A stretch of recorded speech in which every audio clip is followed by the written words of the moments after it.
Fronta Veritas Report. Pakinggan po natin ang pag-uulat ni Nolan Ariola tungkol po sa renewal of vows na isinusulong po ng Mandaluyong LGU.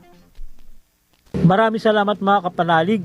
Pagmamahalan, iyan ang muling pinagtibay ng 34 na mag-asawa mula sa iba't ibang barangay sa isinagawang renewal of vows sa ceremony ng pamalang lungsod ng Mandaluyong sa Atrium Executive Building.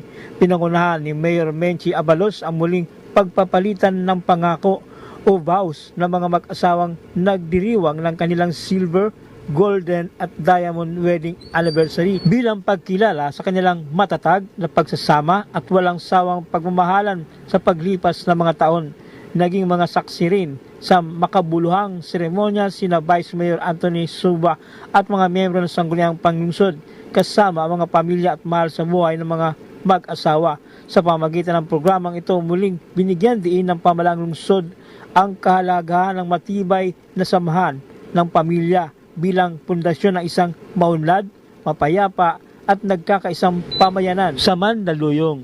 Dahil po sa mga panalangin ninyo, isa ang magsasakripisyo sa isa't isa, mag-a-adjust para lamang mas safe ang pamilya. Dahil alam natin kung gaano kasagrado ang pamilya Pilipino. Sabi nga natin, ang pinagsama ng Diyos, hindi dapat paghiwalayin. Maligaya. Gaano po kahalaga isang renewal? Siyempre, mahalaga dahil hanggang buhay na to. Ang damdamin anawim ni Henry. Para sa Veritas 846 ang radyo ng simbahan, ako ang inyong kapanalig, Nolan Ariola, sumainyo ang katotohanan. Fronta Veritas Report.